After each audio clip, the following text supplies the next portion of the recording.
Selamat pagi Bapak Ibu Guru yang saya hormati sekalian. Pertama-tama, patutlah kita mengucapkan puji dan syukur kepada Tuhan Yang Maha Esa oleh karena kasih dan pertolongannya sehingga pagi hari ini kita diperkenankan untuk hadir dan bertemu di dalam ruang ini dengan keadaan yang sehat walafiat. Yang terhormat Kepala Kepala Sekolah SD 50 Kabupaten Sorong, Bapak Ibu SD, yang saya hormati, Ibu Guru yang berkenan hadir pada pagi hari ini. Perkenankanlah saya dalam kegiatan ini akan melakukan diseminasi dan pembahasan tentang budaya positif.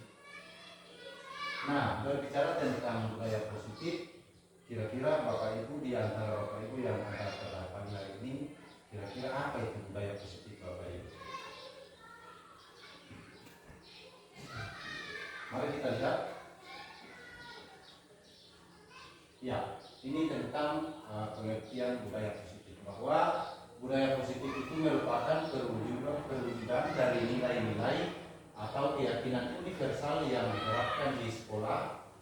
Budaya positif dapat mendorong murid mampu berpikir, bertindak, dan mampu mencipta sebagai proses dalam memerdekakan dirinya sehingga murid mampu mandiri dan bisa bertanggung jawab. Nah, dari budaya positif ini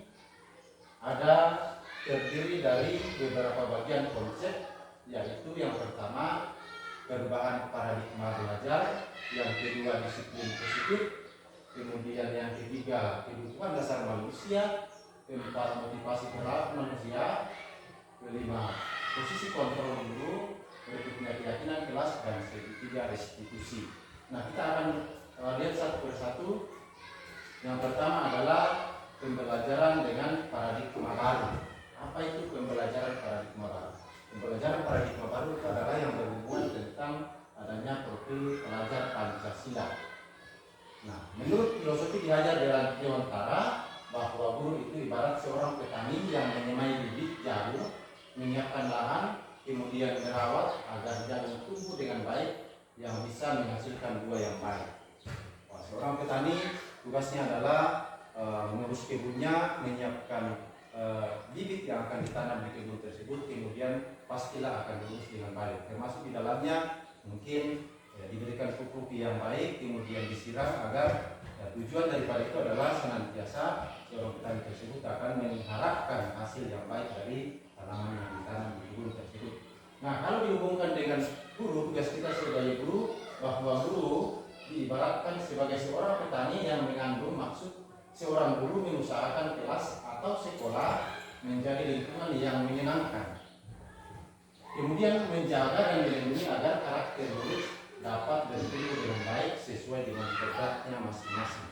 Ya, dari filosofi Ki Hajar Dewantara ini, Bapak Ibu guru sekalian, bahwa kita sebagai guru itu tidak bisa mengubah kodrat yang ada pada anak tersebut. Nah, tugas kita adalah dengan tidak bisa mengubah kodrat yang ada pada anak tersebut, tugas kita adalah menuntun mereka di dalam kegiatan pembelajaran sehingga masing-masing dari anak atau murid kita itu bisa menemukan kodratnya dan bisa mengembangkan kodratnya masing-masing sesuai dengan apa yang mereka ingini di dalam kehidupannya. Seterusnya, yang kedua adalah disiplin positif. Nah, disiplin positif adalah merupakan pembiasaan hal baik yang mencakup sikap atau perilaku maupun tutur kata oleh seorang warga sekolah, terutama bagi murid, agar dapat berkembang menjadi pribadi yang kritis, mandiri, dan bertanggung jawab. Nah, kita sebagai guru atau pendidik, tujuan kita adalah menciptakan peserta didik yang memiliki disiplin diri sehingga mereka dapat berperilaku yang mengacu pada nilai-nilai kebajikan universal dan memiliki motivasi dalam dirinya menuju perubahan perilaku ke arah yang lebih baik. Nah, berbicara tentang disiplin, ya, di sekolah kita selama ini, ya, memang kita sudah melaksanakan disiplin, termasuk disiplin positif. Akan tetapi dalam pelaksanaan disiplin positif yang kita lakukan itu masih ada kekurangan-kekurangan yang perlu kita perbaiki untuk nantinya agar senantiasa murid-murid yang ada di sekolah kita ini bisa memahami dan bisa menerapkan bagian dari disiplin itu sendiri. Oke, terus Bapak Ibu sekalian, yang ketiga adalah berbicara tentang kebutuhan dasar manusia. Bapak Ibu sekalian, apa kira-kira contoh dari kebutuhan dasar manusia? Setiap manusia itu pasti memiliki kebutuhan dasar. Misalnya kebutuhan bertahan hidup. Pasti semua manusia itu ingin supaya setiap hari itu bisa bertahan hidup dengan memperoleh makanan dan seterusnya. Nanti akan dijelaskan satu persatu. Kebutuhan dasar manusia merupakan sesuatu yang kita lakukan untuk mendapatkan apa yang kita inginkan. Semua tindakan yang kita lakukan memiliki tujuan. Semua usaha terbaik yang kita lakukan agar kebutuhan dasar kita dapat terpenuhi dengan baik. Atau yang termasuk, ya, kita lanjutkan bahwa tentang kebutuhan dasar manusia itu ada 5 macam. Yang pertama adalah kebutuhan bertahan hidup. Nah, kebutuhan bertahan hidup itu di dalamnya ada kebutuhan makanan, kebutuhan pakaian, kemudian kebutuhan tempat tinggal, kemudian kebutuhan keamanan dan kebutuhan kesehatan. Setiap manusia pasti butuh akan yang namanya kebutuhan bertahan hidup. Kemudian kebutuhan yang kedua adalah setiap manusia membutuhkan kasih sayang dan rasa diterima. Rasa diterima atau rasa dipedulikan, berbagi, kerjasama, dan menjadi dari bagian dalam satu kelompok. Kemudian yang terusnya adalah yang ketiga, yaitu kebutuhan penguasaan. Kebutuhan penguasaan itu terdiri dari harga diri, keinginan untuk dianggap, kemudian memimpin, seterusnya berprestasi, diakui dan didengar. Tiap manusia pasti menginginkan harga diri yang baik di dalam kehidupannya. Kemudian kebutuhan keempat adalah tentang kebutuhan kebebasan. Kebutuhan kebebasan di dalamnya ada mandiri, kemudian memiliki kebebasan, mencoba hal baru, mampu mengendalikan diri. Dan kebutuhan manusia yang terakhir adalah kebutuhan tentang kesenangan. Dalam membutuhkan suatu kesenangan itu pasti bagian-bagiannya adalah bermain, kemudian humor, dan yang terakhir adalah antusias atau tertawa. Dari setiap kebutuhan ini, bagaimana kita seorang guru itu bisa mewujudkannya di dalam kelas kita masing-masing ataupun di sekolah kita masing-masing. Kemudian yang berikutnya adalah tentang motivasi perilaku manusia. Apa itu motivasi perilaku manusia, Bapak Ibu Saudara sekalian? Motivasi perilaku manusia adalah dorongan yang timbul pada diri seseorang secara sadar atau tidak sadar untuk melakukan suatu tindakan dengan tujuan tertentu. Selanjutnya tentang jenis-jenis motivasi perilaku manusia itu terdiri dari 2. Yang pertama adalah motivasi ekstrinsik. Motivasi ekstrinsik ini adalah motivasi yang berasal dari luar atau dari pengaruh orang-orang yang ada di sekitar kita. Nah, poin-poinnya yaitu yang pertama, murid melaksanakan disiplin diri karena takut dihukum atau menghindari hukuman. Kemudian berikutnya adalah murid melakukan disiplin diri karena ingin mendapatkan imbalan berupa hadiah atau pujian dari orang lain. Ini kalau kita kaitkan dengan kegiatan kita sehari-hari di dalam menerapkan disiplin, biasanya kalau anak melakukan suatu pelanggaran itu biasanya kita hukum toh. Ya.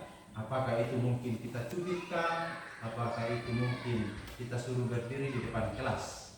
Nah, akibat daripada hal-hal tersebut, yang pertama tadi bahwasanya ketika kita memberikan suatu tugas kepada murid itu, mereka melaksanakan atau menyelesaikan tugas itu bukan karena mereka sadar atau dari dalam dirinya sendiri, tetapi bisa saja terjadi karena mereka takut akan dihukum oleh karena seringnya kita memberikan hukuman fisik kepada anak-anak. Kemudian yang berikut adalah motivasi intrinsik. Motivasi intrinsik ini artinya motivasi yang berasal dari dalam diri anak itu sendiri atau motivasi yang berasal dari dalam diri kita sendiri. Nah, di situ ada 2 bagian. Yang pertama adalah menghargai nilai-nilai kebajikan diri sendiri. Kemudian berikutnya adalah murid melakukan disiplin diri karena sadar akan nilai-nilai kebajikan dalam dirinya. Artinya bahwa setiap murid itu bisa, kalau kita sudah tanamkan kedisiplinan yang baik kepada murid kita. Ya, jadi kedua motivasi ini Bapak Ibu sekalian, kita sebagai guru itu hendaknya melaksanakan motivasi yang kedua, yaitu motivasi intrinsik yang berasal dari dalam diri kita sendiri. Karena dengan hal itu kita sadar bahwa apa yang kita lakukan itu akan menghasilkan atau memberikan dampak yang baik kepada diri kita sendiri dan juga terhadap orang lain. Berikutnya, nah ini adalah posisi kontrol guru. Kita sebagai guru itu memiliki 5 posisi kontrol. Yang pertama adalah sebagai penghukum, yang kedua adalah sebagai pembuat merasa bersalah, kemudian yang ketiga adalah teman, yang keempat adalah pemantau, dan yang terakhir atau yang kelima adalah sebagai manajer. Saya akan menjelaskan satu persatu apa itu penghukum dan seterusnya. Kita lihat yang pertama, penghukum. Di sini ada contoh kalimat-kalimat yang biasanya kita ucapkan bagi anak-anak ketika melakukan suatu kesalahan di dalam kelas. Misalnya kasus yang pertama adalah Rasti terlambat hadir di sekolah. Posisi kita sebagai guru dalam penghukum ini, biasanya kalimat-kalimat yang kita ucapkan itu terdiri dari yang pertama pasti nada suara kita tinggi, yang kemudian disertai dengan bakasan tubuh, kemudian biasanya mata melotot, kemudian jari menunjuk. Nah, kalimat yang biasa kita ucapkan dalam posisi kita sebagai guru dalam penghukum adalah yang pertama, terlambat lagi, pasti terlambat lagi, selalu datang terlambat, kapan bisa datang tepat waktu. Kemudian dari posisi kita sebagai penghukum ini, kira-kira apa yang akan menjadi akibat bagi anak? Nah, di sini adalah menjadi akibat bagi anak adalah kalau kita tanyakan pada diri kita masing-masing bahwa kalau kita melakukan hal seperti itu, bagaimana kira-kira perasaan murid? Ya, bila guru berbicara seperti itu pada saat ada murid datang terlambat. Nah, hasilnya adalah kemungkinan murid marah, Bapak Ibu, dan merasa dendam atau bersifat agresif. Bisa jadi sesudah kembali duduk, murid tersebut akan gelisah atau lainnya. Di dalam posisi kita sebagai penghukum itu akan membuat murid tersebut menghasilkan beberapa sikap yang kurang baik, seperti bisa mereka membentak kita oleh karena melakukan tindakan-tindakan yang mengakibatkan menghukum dari setiap tindakan yang dilakukan oleh anak tersebut. Kemudian seterusnya adalah yang kedua, yaitu posisi guru sebagai pembuat merasa bersalah.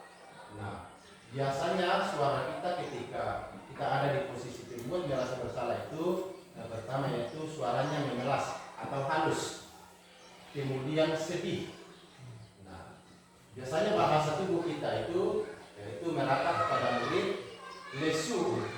Nah, misalnya contoh kasusnya, Rasti, kamu kemarin Bapak, kamu ini bagaimana ya? Nah, ini biasanya pertanyaan yang bisa kita ucapkan kepada anak, misalnya kasus anak yang terlambat dalam posisi kita sebagai pembuat merasa bersalah. Kamu, atau yang kedua adalah kamu sudah berjanji dengan Bapak tidak akan terlambat lagi. Atau misalnya, kenapa? Kamu senang ya? Senang sekali mengecewakan Bapak. Bapak benar-benar kecewa. Nah, ini biasanya kita ucapkan untuk murid dalam posisi kita sebagai pembuat merasa bersalah. Nah, ketika kita tanyakan kepada diri kita, bagaimana perasaan murid bila ditegur dengan cara-cara seperti ini? Kemungkinan murid akan merasa bersalah telah mengecewakan ibu atau bapak gurunya. Nah, hasilnya adalah murid akan merasa menjadi orang yang gagal dan merasa tidak sanggup membahagiakan orang lain.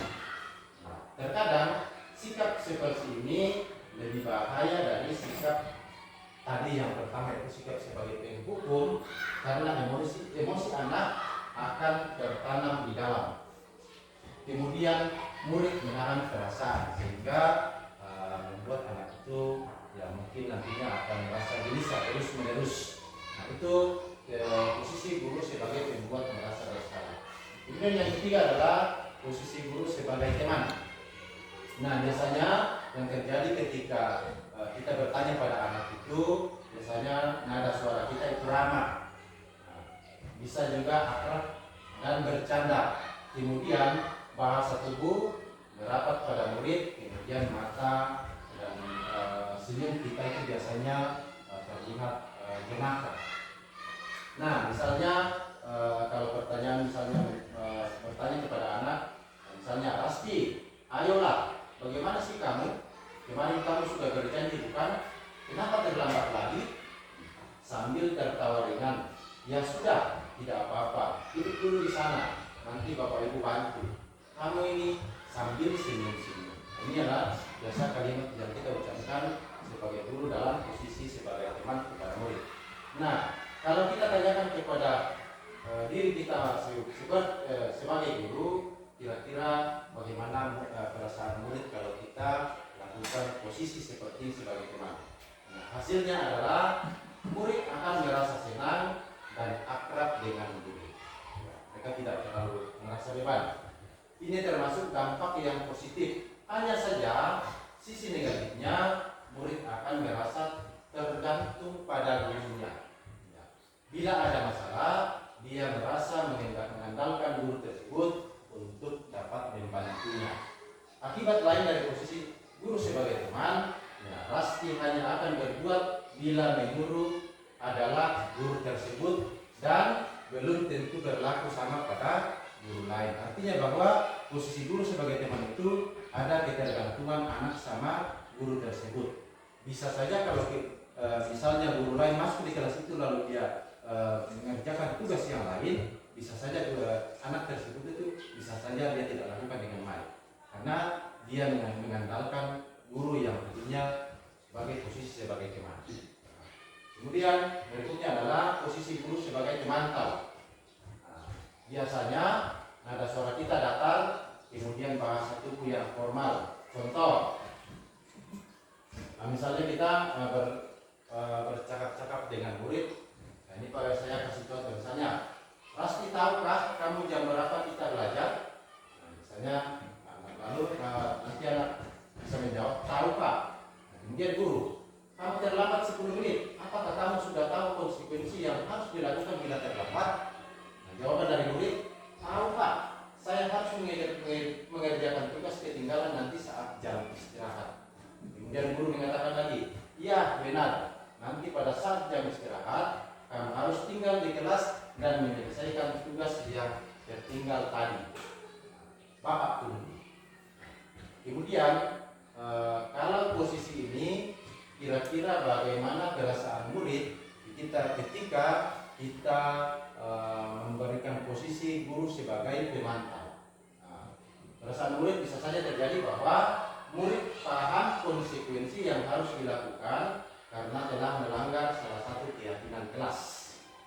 Guru tidak menunjukkan suatu emosi yang berlebihan, menjadi marah atau membuat merasa bersalah.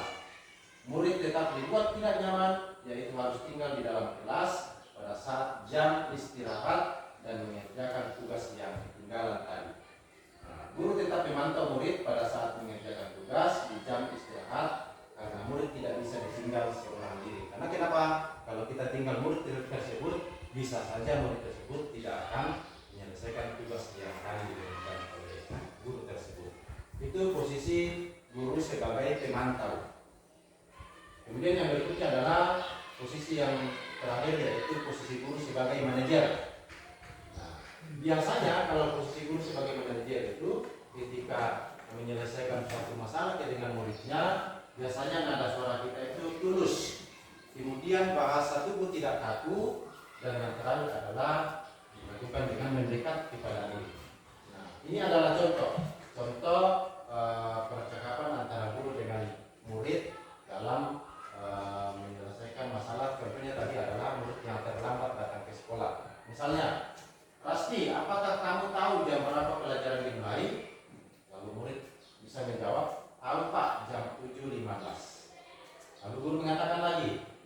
jadi kamu terlambat. Kira-kira bagaimana kamu akan memperbaiki kesalahan ini? Lalu murid menjawab, saya bisa menanyakan teman saya Pak untuk mengerjakan tugas yang tertinggal. Lalu guru bisa mengatakan lagi, baik, itu bisa dilakukan. Apakah besok ada masalah jika kamu hadir tepat waktu di sekolah? Kemudian murid bisa menjawab, atau kemungkinan murid menjawab, tidak Pak, saya bisa hadir tepat waktu. Kemudian guru mengatakan, baik, Bapak hargai usaha kamu untuk memperbaiki diri. Nah, jika kita bertanya tentang perasaan murid yang diperlakukan guru sebagai posisi manajer, hasilnya adalah pada posisi manajer suara guru sebaiknya tulus, tidak perlu marah, tidak perlu meninggikan suara, apalagi menunjuk jari kepada murid, atau bersikap seolah-olah menyesal, tampak sedih sekali akan perbuatan murid, ataupun bersenda gurau menempatkan diri sebagai teman murid. Fokus pada murid, bukan untuk membahagiakan guru ataupun orang tua murid. Murid sudah mengetahui adanya suatu masalah dan sesuatu perlu terjadi. Bila guru mengambil posisi sebagai pemantau, guru akan melihat apa konsekuensinya dan apa penanggulangannya. Namun, pada posisi manajer, guru akan mengambil tanggung jawab pada murid untuk mencari jalan keluar dari permasalahan, dan tentu dengan bimbingan seorang guru. Jadi dari kelima posisi guru tadi Bapak Ibu guru sekalian, kita wajib melaksanakan posisi sebagai manajer. Kenapa? Karena dengan adanya posisi guru sebagai manajer ini di dalam menyelesaikan suatu persoalan yang dilakukan oleh murid, nah itu kita mengambil tanggung jawab dengan cara yang tulus dan juga bisa memberikan bimbingan yang baik dan benar kepada murid, agar di dalam pelanggaran-pelanggaran yang dilakukan oleh murid itu mereka bisa menyadarinya bahwa yang mereka lakukan itu adalah salah dan perlu diperbaiki. Tidak sebagai seorang penghukum, karena itu akan mengakibatkan ada bekas-bekas luka di dalam hatinya yang bisa mengakibatkan anak tersebut tidak fokus dalam belajar, atau juga bisa mengakibatkan bagi murid itu bisa menyimpan dendam terhadap guru tersebut. Ya. Nah, ini adalah contoh lain dari penerapan 5 posisi kontrol guru. Nah, kasusnya adalah murid tidak mengerjakan tugas yang diberikan oleh guru. Yang pertama, posisi guru sebagai penghukum. Nah, biasanya yang kita lakukan adalah menghukum anak dengan berdiri satu kaki di depan kelas. Kira-kira menurut Bapak Ibu, kalau kita hukum anak itu berdiri dengan satu kaki di depan kelas mungkin sekian menit, kira-kira menurut Bapak Ibu sekalian, kira-kira itu bisa menghasilkan manfaat yang bagus atau tidak? Tidak ya? Nah, saya setuju dengan itu. Memang posisi sebagai penghukum ini kiranya kurang bagus dan tidak tepat untuk diterapkan kepada anak murid kita. Ya, memang bagi anak itu mungkin terlihat patuh, tetapi sebenarnya mereka melakukan karena di dalam hatinya mereka melakukan hal itu karena mereka takut mendapat hukuman yang lain daripada itu. Kemudian posisi guru sebagai pembuat merasa bersalah. Ini kalimat yang bisa kita ucapkan kepada mereka bahwa kesekian kali ibu sudah diingatkan, kamu senang ya Pak, kamu senang ya Bapak terus-menerus seperti ini. Itu posisi sebagai pembuat merasa bersalah. Kemudian posisi sebagai teman, ayo dong kerjakan tugasnya, nanti kalau sudah selesai kita main game. Nah, ini posisi sebagai teman ini rasa-rasanya itu tidak ada batas dengan murid dan guru, dan itu kita sebagai guru seharusnya tidak boleh seperti itu, karena kalau kita membuat posisi guru sebagai teman dengan anak murid itu bisa saja bagi anak murid itu menganggap kita sebagai teman sebaya, dan mungkin nantinya akan kurang maksimal dalam kita melaksanakan pembelajaran di dalam kelas. Oleh karena kenapa? Karena murid tersebut merasa bahwa kita sebagai temannya, bukan sebagai gurunya. Kemudian berikutnya posisi guru sebagai pemantau. Nah, kalimat yang bisa bisa kita ucapkan, yaitu kamu sudah melakukan kesalahan dan tahu konsekuensinya. Sekarang selesaikan dengan cara kumpulkan. Nah, kemudian posisi manajer ini adalah posisi yang diwajibkan kepada kita sebagai guru, yaitu bisa dengan menggunakan pertanyaan seperti ini. Misalnya, apakah kamu tahu kesalahan kamu? Kemudian bisa ditanya dengan pertanyaan berikutnya, keyakinan jelas apa yang kamu langgar dan apa yang akan kamu lakukan untuk menyelesaikan ini. Itu kalimat-kalimat yang bisa diucapkan oleh guru sebagai posisi manajer dalam menyelesaikan kasus pada murid. Oke, kita lanjut. Nah, sekarang kita sampai pada keyakinan kelas. Selama ini saya seperti juga Bapak Ibu sekalian, bahwa selama kita mengajar di kelas pada awal tahun pelajaran yang baru itu biasanya kita membuat kesepakatan kelas, toh? Iya toh? Nah, akan tetapi dengan saya mengikuti program guru penggerak, saya mendapatkan ilmu yang baik bahwa ternyata di dalam pembuatan kesepakatan kelas bersama-sama dengan murid yang selama ini kita lakukan itu sebenarnya sudah baik, tetapi ada kekurangan di dalamnya. Kenapa? Karena saya melihat kesepakatan kelas yang kita buat selama itu di dalamnya mengandung kalimat-kalimat negatif yang seharusnya di dalam kesepakatan kelas itu harusnya membuat kalimat positif. Nah, apa itu keyakinan kelas? Keyakinan kelas mengandung nilai-nilai kebajikan universal yang disepakati secara tersirat atau tersurat. Yang kedua adalah keyakinan kelas bersifat lebih abstrak daripada peraturan yang lebih rinci dan konkret. Yang ketiga, keyakinan kelas berupa pernyataan universal. Berikutnya, pernyataan keyakinan kelas sebaiknya dibuat dalam bentuk kalimat positif. Saya kasih misalnya begini Bapak Ibu sekalian. Selama ini kalau misalnya kita membuat kesepakatan kelas, biasanya kita itu misalnya untuk menjaga lingkungan sekolah menjadi bersih, biasanya kita ucapkan, tuliskan kalimat tidak boleh membuang sampah yang sembarangan, toh? Ya, kata tidak boleh itu adalah merupakan kalimat negatif. Nah, kalau kalimat tidak boleh membuang sampah sembarangan itu kalau kita rubah menjadi kalimat positif, kira-kira dari Bapak Ibu ada yang bisa rubah menjadi kalimat positif. Ya, yang benar adalah buanglah sampah pada tempatnya. Oke. Nah, kita lanjut. Keyakinan kelas sebaiknya sesuatu yang dapat diterapkan di lingkungan tersebut. Jadi dalam pembuatan keyakinan kelas itu kita juga harus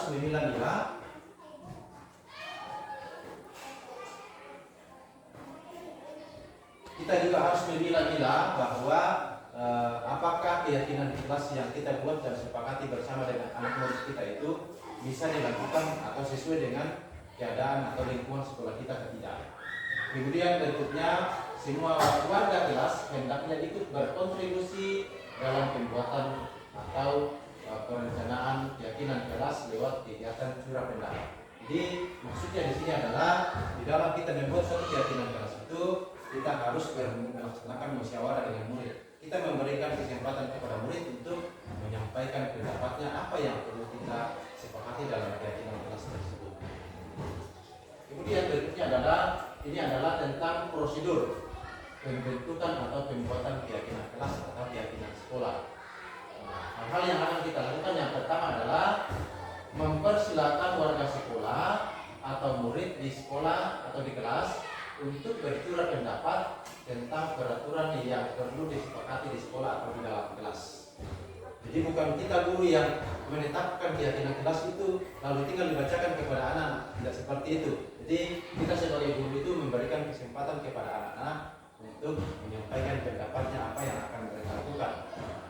Kemudian yang kedua, mencatat semua masukan atau pendapat dari murid di papan tulis atau mengambil kertas pemita di mana semua anggota atau warga kelas bisa melihat hasil curah pendapat tersebut. Yang ketiga adalah susunlah keyakinan kelas sesuai dengan prosedur pembentukan keyakinan kelas atau keyakinan sekolah. Kemudian gantilah kalimat-kalimat dalam bentuk negatif menjadi kalimat positif. Ini adalah contoh-contoh ada kalimat negatif dan contoh kalimat positif. Nah, misalnya kalimat negatifnya, jangan berdiri di kelas atau jangan berlari di kelas atau koridor. Nah, itu masih dalam bentuk kalimat negatif. Kalau kita juga menjadi kalimat positif, yang benar adalah berjalanlah di kelas atau koridor. Nah, itu contoh kalimat positif yang bisa dimuat dalam keyakinan kelas.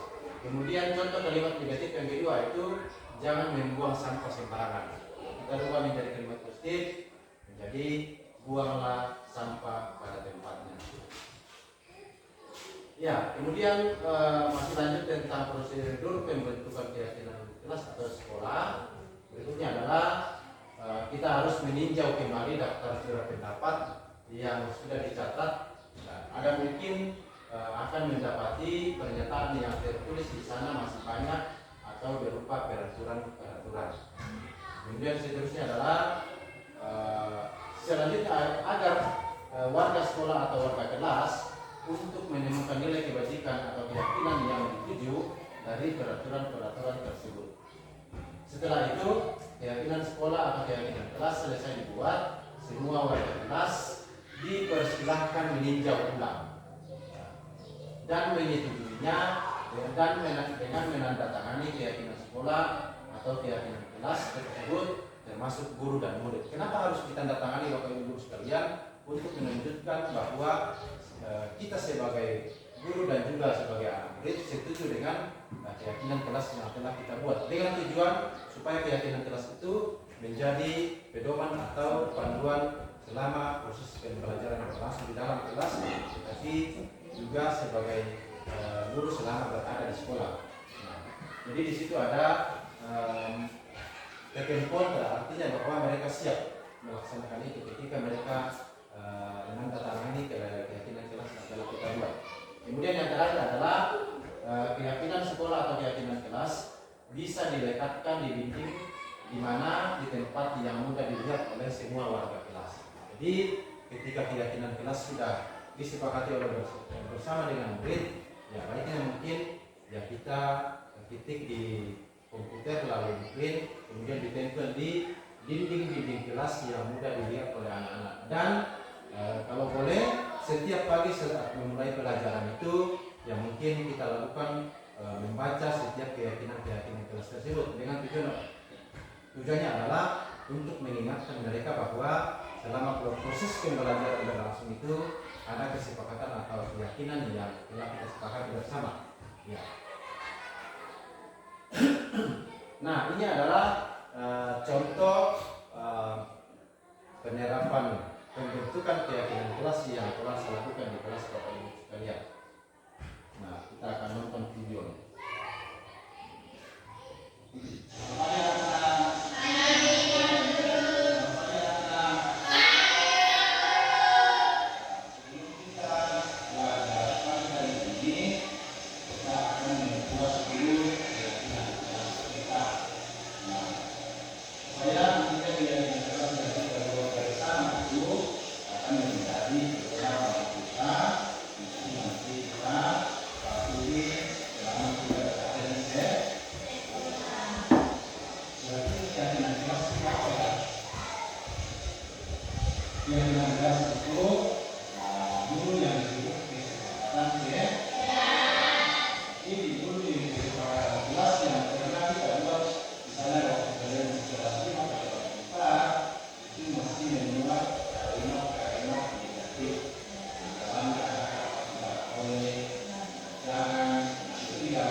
Setiap poin itu ditulis secara bersih.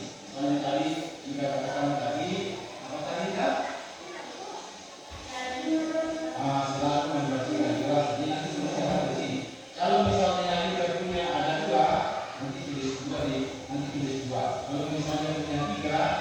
Oke,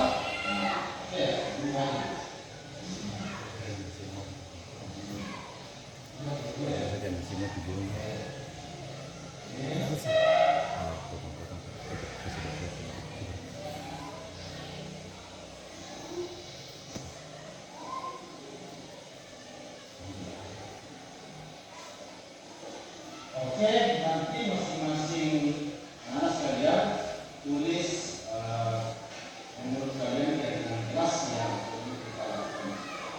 Bisa? Setelah ditulis, nanti kalau ada kesempatan untuk masing-masing maju menempelkan di bawah tulis. Nantinya kita akan bahas bersama dan lanjut. Kita akan bersama mana yang kita bisa? Silakan ditulis.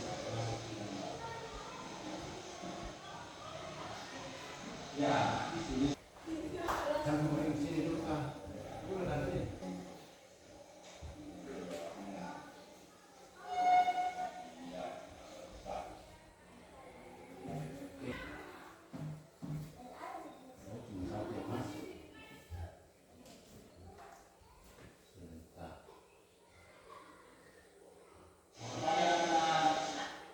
Tadi dua videonya.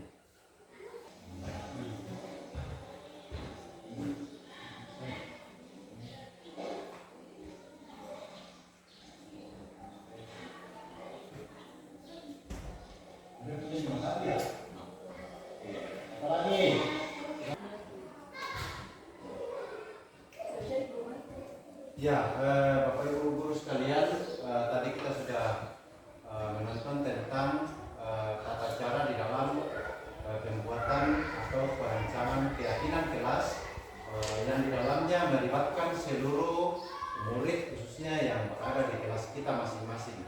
Nah, semoga dengan adanya video tadi yang telah kita nonton bersama itu akan menjadi inspirasi bagi kita untuk di dalamnya bagaimana kita bisa membuat keyakinan kelas bersama-sama dengan anak-anak kita di dalam kelas kita. Nah, perlu diketahui bahwa di dalam pembuatan atau perencanaan keyakinan kelas itu jangan terlalu banyak poin-poinnya. Kenapa? Karena kalau terlalu banyak akan susah diingat oleh murid kita sekalian. Kita boleh pilih poin-poin penting yang akan disesuaikan dengan kondisi lingkungan sekolah kita atau lingkungan kelas kita masing-masing. Begitu Bapak Ibu ya. Nah, ketika setelah selesai pembuatan keyakinan kelas, nah ini anak-anak sudah menempelkannya masing-masing di dinding dan yang saya lakukan adalah ini sudah jadi, sudah diketik di laptop lalu ditempelkan di kertas manila. Nah, di sini kita sebagai wali kelas itu perlu tanda tangan. Kemudian di sini juga ketua kelas untuk mewakili rekan-rekannya itu membubuhkan tanda tangan dengan ditandatangani namanya keyakinan kelas tersebut. Ya, maaf bahwa keyakinan kelas yang telah kita buat itu sudah sah dan menunjukkan bahwa setiap murid itu siap melaksanakan atau mematuhi keyakinan kelas yang sudah dibuat bersama. Tujuannya adalah untuk mendukung pembelajaran yang akan kita lakukan di dalam kelas kita masing-masing. Ya. Kemudian berikutnya ini adalah tentang segitiga restitusi. Segitiga restitusi itu apa Bapak Ibu? Segitiga restitusi adalah merupakan suatu proses yang dijalankan oleh seorang guru atau dilakukan oleh seorang guru agar dapat menghasilkan murid yang mandiri dan bertanggung jawab di dalam setiap apa yang dilakukan. Tujuan daripada segitiga restitusi ini adalah bisa dilakukan untuk dengan cara menyelesaikan masalah-masalah atau perilaku-perilaku yang dilakukan oleh murid-murid kita selama berada di sekolah. Di dalam segitiga restitusi itu ada 3 bagian. Yang pertama namanya menstabilkan identitas, yang kedua adalah validasi tindakan yang salah, kemudian yang ketiga adalah menanyakan keyakinan. Mari kita lihat masing-masing poinnya. Poin yang pertama yaitu tentang menstabilkan identitas. berdasarkan prinsip membuat kesalahan adalah bagian dari proses pembelajaran. Maksudnya begini Bapak Ibu sekalian, kita sebagai manusia di dalam menjalani hidup ini pasti kita pernah melakukan satu kesalahan, apakah yang secara sengaja atau tidak sengaja. Dengan adanya kesalahan itu akan memberikan pengalaman yang baru bagi kita. Nah, di dalam prinsip menstabilkan identitas, poin-poin yang ada di situ adalah yang pertama, berbuat salah itu wajar. Berikutnya, tidak ada manusia yang sempurna. Yang ketiga, ibu dan bapak juga pernah melakukan itu. Kemudian, ibu bapak tidak mau mencari siapa yang salah, tapi ibu bapak ingin mencari solusi dari permasalahan ini. Ini adalah kalimat-kalimat yang bisa diucapkan ketika kita menyelesaikan suatu masalah atau persoalan yang dilakukan oleh murid di dalam kelas atau di sekolah kita masing-masing. Yang terakhir adalah kamu berhak merasa begitu.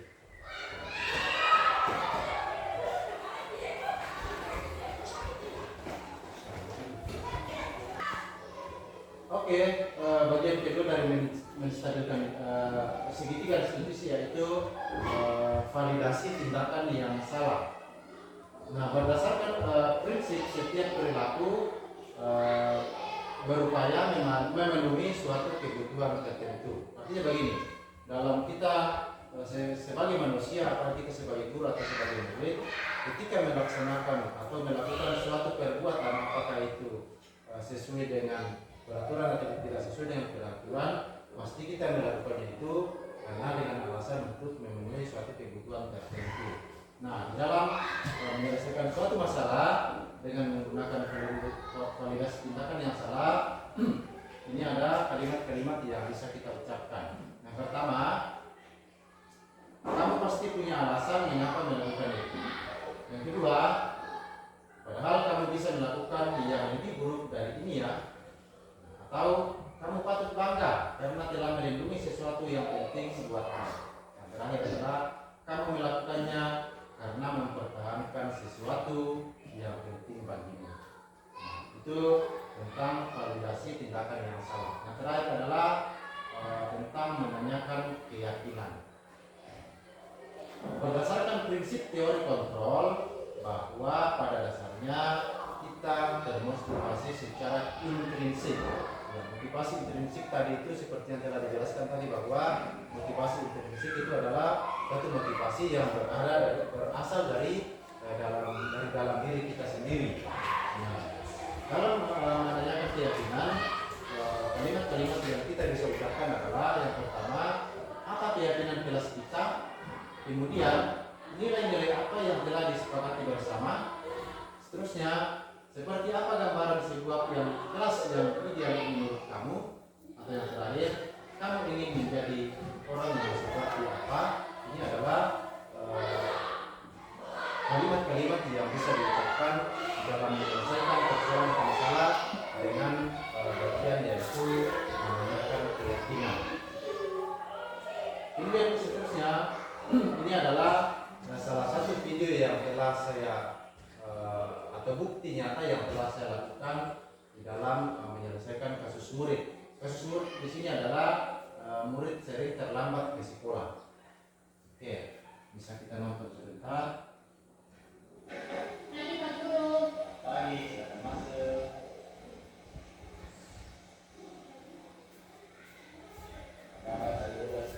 Baik, Pak Guru.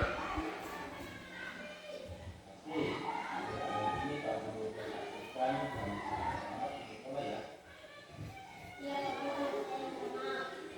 Apakah ada alasan kenapa bisa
Nah, ini adalah video tentang bagaimana kita menyelesaikan kasus yang dilakukan oleh murid.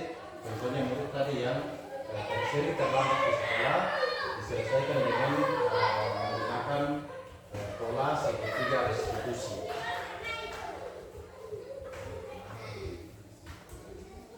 Oke, kemudian masih ada video satu tentang kasus murid yang mengontek pekerjaan temannya di dalam kelas. Nah, caranya untuk menyelesaikan masalah ini dengan menggunakan pola segitiga restitusi Bapak Ibu sekalian. Ini adalah kasus yang kedua.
Dia akan kamu memperbaiki kesalahan tersebut dan apa yang akan kamu lakukan ketika melihat ada temanmu yang mengontek pekerjaan temanmu tadi.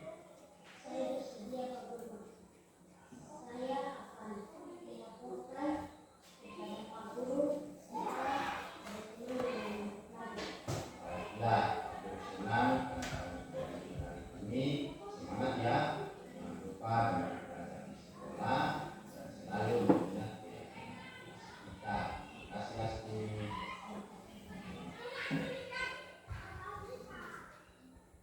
Oke, demikianlah kegiatan kita di hari ini Bapak Ibu sekalian. Dari apa yang tadi saya bagikan itu tentang bagaimana kita menerapkan budaya positif di sekolah, tapi juga bagaimana kita menyelesaikan suatu masalah atau persoalan atau kasus yang dilakukan oleh murid-murid kita selama berada di sekolah, dan bagaimana cara menyelesaikan kasus-kasus tersebut dengan menonton beberapa video tadi, termasuk juga di dalamnya tentang tata cara pembuatan keyakinan kelas. Ya. Dan minta maaf apabila di dalam setiap penyampaian saya ini ada hal-hal yang tidak berkenan, kita kurang memahami, tapi setelah ini saya akan tetap melakukan atau memandu Bapak Ibu sekalian untuk di dalamnya menerapkan disiplin positif di sekolah kita ini, dengan harapan supaya kekurangan-kekurangan yang ada pada kita masing-masing ya kita akan berkolaborasi dan saling membantu satu sama lain. Dengan adanya kekurangan-kekurangan tersebut, saya percaya bahwa kita akan saling melengkapi dalam kita melaksanakan tugas kita sebagai pendidik, sebagai guru yang baik di sekolah kita. Terima kasih atas kesempatannya. Ya, saya ucapkan terima kasih. Selamat siang. Tuhan memberkati kita semua. Selamat pagi anak-anak. Pagi Pak Guru. Selamat pagi anak-anak. Pagi Pak Guru. Ya, sebelum kita belajar pagi hari ini, kita akan membuat dulu keyakinan kelas kita. Nah, supaya nantinya keyakinan kelas yang kita buat bersama itu akan menjadi pedoman bagi kita untuk nanti kita patuhi selama kita berada di sekolah. Kira-kira keyakinan kelas itu apa ya? Keyakinan kelas itu dulu yang disebut kesepakatan tapi dulu di kesepakatan kelas yang pernah kita buat, misalnya waktu kalian masih kelas 5 atau kelas 4 itu masih memuat kalimat-kalimat negatif. Di dalamnya ada kata tidak boleh, jangan. Nah itu di dalam keyakinan kelas itu tidak menggunakan kata tidak boleh lagi, kita gunakan kalimat positif. Nah sekarang Pak Guru ingin tanya, kira-kira keyakinan kelas yang akan kita buat itu menurut Yuda, kira-kira menurut Yuda apa saja? Satu, kira-kira. Rajin mengerjakan tugas. Rajin. Mengerjakan tugas. Ya, coba suaranya ditambah sedikit. Menurut Rasti kira-kira apa lagi? Datang tepat waktu. Datang tepat waktu. Andre? Makanan saat ingin bertanding dan menjadi diri. Oke, baiklah kalau begitu. Sekarang Pak Guru akan bagikan kertas. Nah, kertas ini nanti setiap poin itu ditulis satu di sini. Misalnya tadi Yuda katakan tadi apa tadi Yuda? Selalu membersihkan kelas. Jadi nanti tulisnya satu di sini. Kalau misalnya Yuda punya ada 2, nanti tulis 2 nanti tulis 2. Kalau misalnya punya 3, tulis 3 toh? Nah, oke, Guru bagi. Ini bagi dulu ya. Oke. Ini.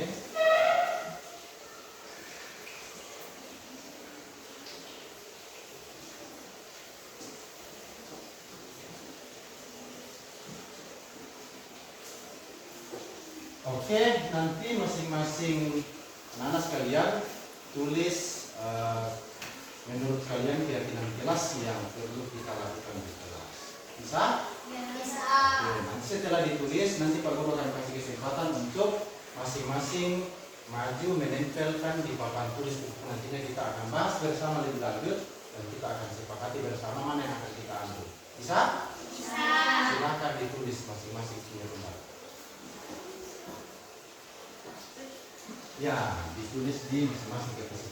Tulis agak besar supaya nanti yang lain bisa baca. Agak besar tulisannya dan rapi.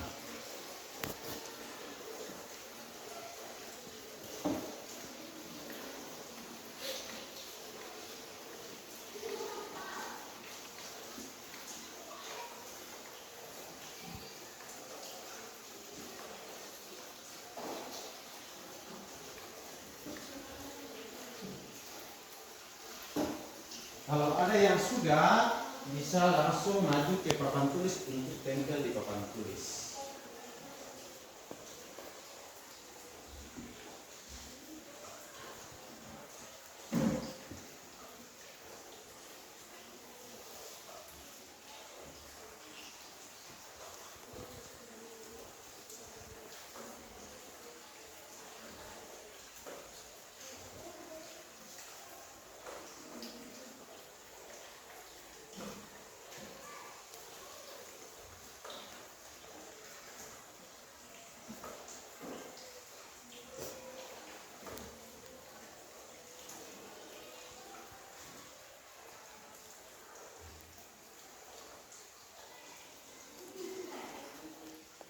Ada yang sudah? Belum?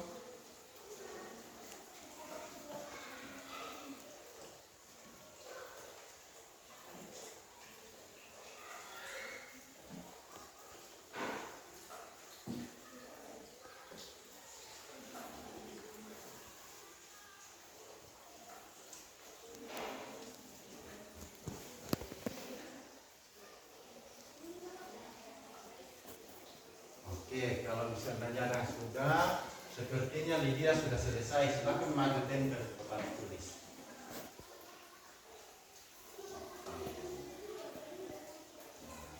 Silakan Lydia tempel di atas. Oke, lagi.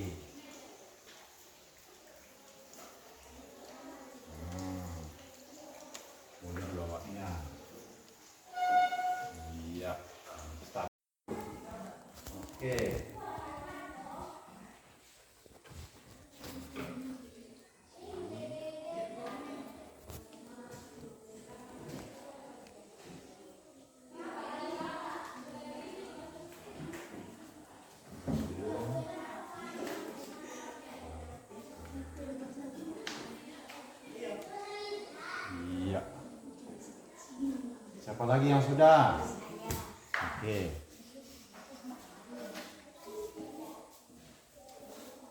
Ini.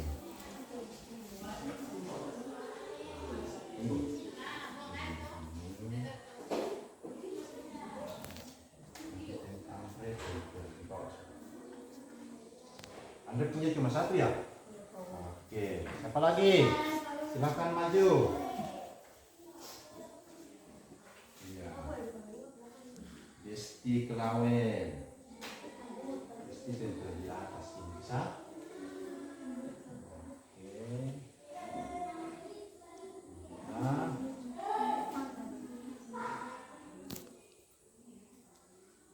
Nah. Iya. Siapa lagi yang sudah?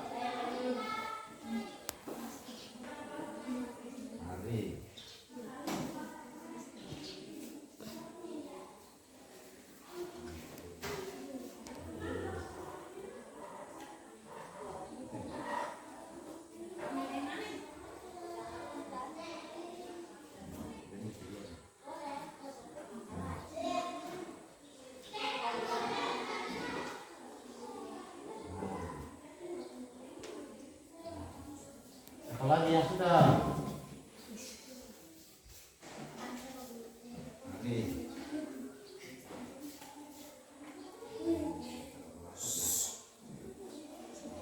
Duduk sendiri nak. Iya.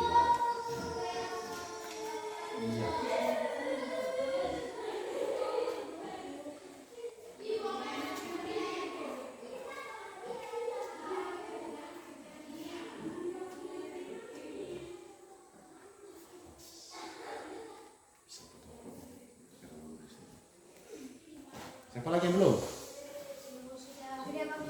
Sudah semua?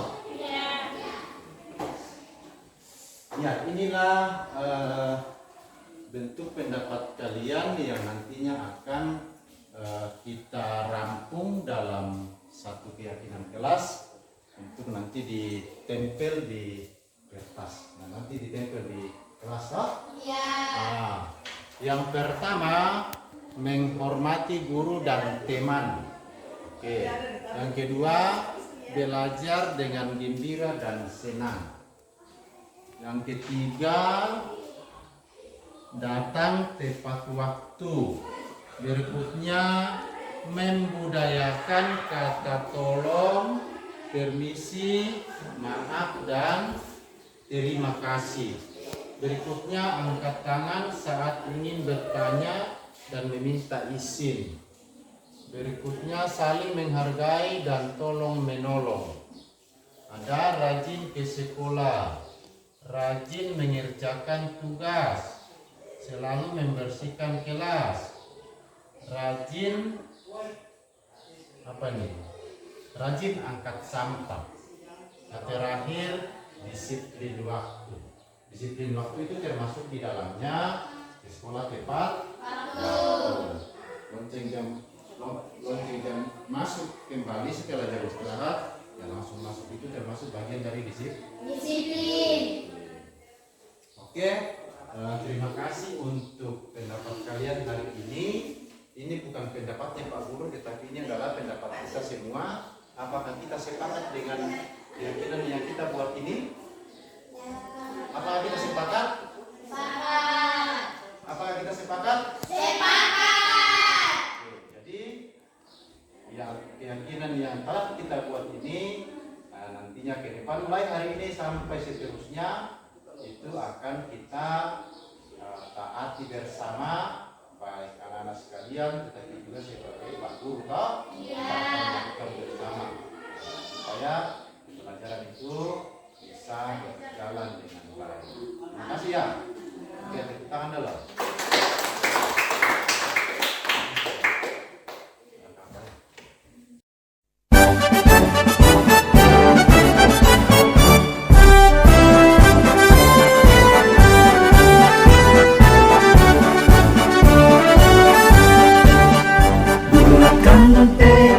Kuatkan hati, negeri ini memanggilmu kawan.